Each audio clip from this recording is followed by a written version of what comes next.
Os 10 Mandamentos do Historiador. Moisés descendo o Monte Sinai, em meio a relâmpagos, segurando 2 blocos de pedras contendo as 10 regras escritas diretamente por Deus. É uma das mais evocativas e poderosas passagens do Antigo Testamento. E o fato de o profeta encontrar os israelitas adorando o bezerro de ouro demonstra o quão é difícil cumprir as exigências do Decálogo. Como Jesus demonstrou posteriormente, os mandamentos foram escritos para serem desobedecidos, pois os humanos são incapazes de atingir por si mesmos a santificação, e só por meio do Filho se pode chegar ao Pai.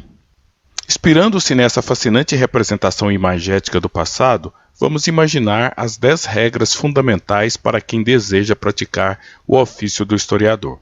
Lembrando, logicamente, que não se trata de regras inflexíveis, pois até os mandamentos divinos escritos em pedras foram constantemente burlados pelos humanos, quanto mais as prescrições para um bom desempenho de um campo profissional.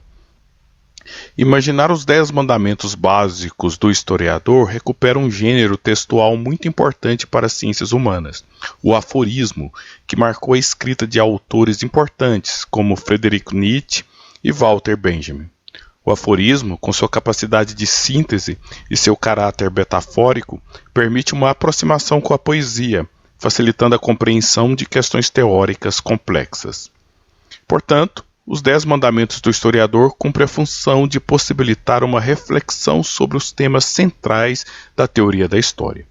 Mas eles, evidentemente, não foram escritos por Deus numa pedra para durar para sempre. E o autor desse vídeo, apesar de ter o mesmo nome de um dos filhos de Moisés, Eliezer, não se considera um profeta.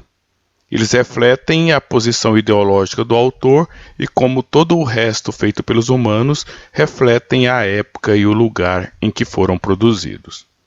Primeiro mandamento: não praticarás anacronismo, embora esteja ciente de que toda leitura do passado é uma projeção do presente sobre ele. Essa é uma regra universal.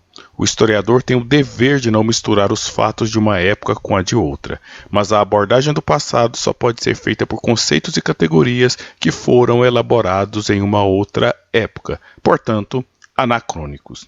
Segundo, não ensine lições, mostre perspectivas, muito embora todos irão esperar ensinamentos éticos da parte do historiador.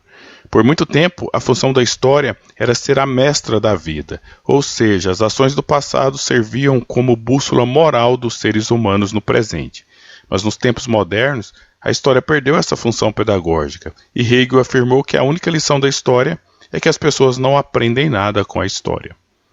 Terceiro, esteja sempre aberto a compreender o outro do passado, muito embora você nunca deixará de achá-lo estranho.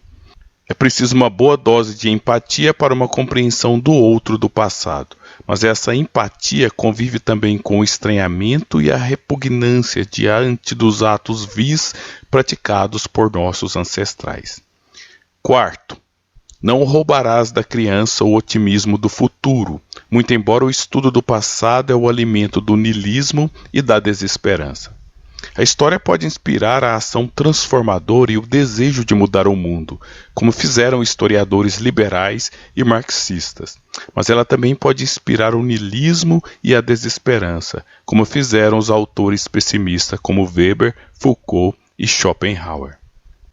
Quinto, não darás falso testemunho sobre o passado, muito embora nunca irás conhecer a verdade sobre ele. O historiador tem a obrigação de escrever uma obra confiável e agir com profissionalismo, mas a realidade plena do passado é inacessível e ele só nos apresenta como uma representação narrativa. Sexto, não cobiçarás a exatidão e a objetividade das ciências naturais, muito embora não penses que a história é uma espécie de literatura ficcional. A história é como um pêndulo que oscila para perto do modelo de objetividade das ciências naturais e para perto da criação estética ficcional.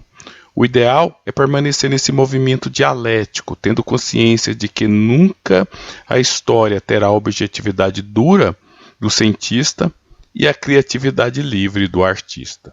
Sétimo, honre o seu compromisso primordial com a humanidade. muito embora isso vá contra a sua propensão a se vincular a uma nação, a uma tribo ou a uma classe social.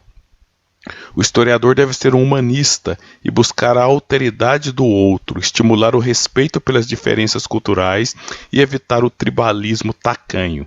Mas isso implica reconhecer que nós somos frutos de um lugar e de uma tradição, e falamos sempre a partir do nosso próprio horizonte. 8º, honre a tradição dos historiadores clássicos, muito embora inevitavelmente você terá que subvertê-la para produzir uma história atualizada com o seu tempo. O historiador é um parricida, é preciso matar seus mestres para seguir em frente.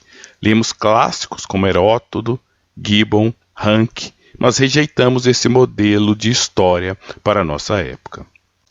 9. Não se prostituirás com o poder, muito embora você nunca irá conseguir se libertar dele completamente. Que o poder corrompe e procura colocar cabreços ideológicos, todos sabemos. Mas é impossível evitar as redes de poderes, pois não só dependemos delas para a nossa sobrevivência física, mas elas, como deixou claro Foucault, nos constituem como sujeitos. 10.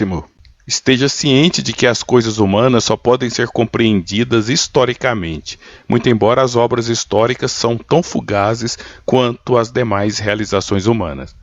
O conhecimento histórico mostra a relatividade de todas as coisas, inclusive a relatividade das teorias históricas, que defendem a relatividade. Confuso, né?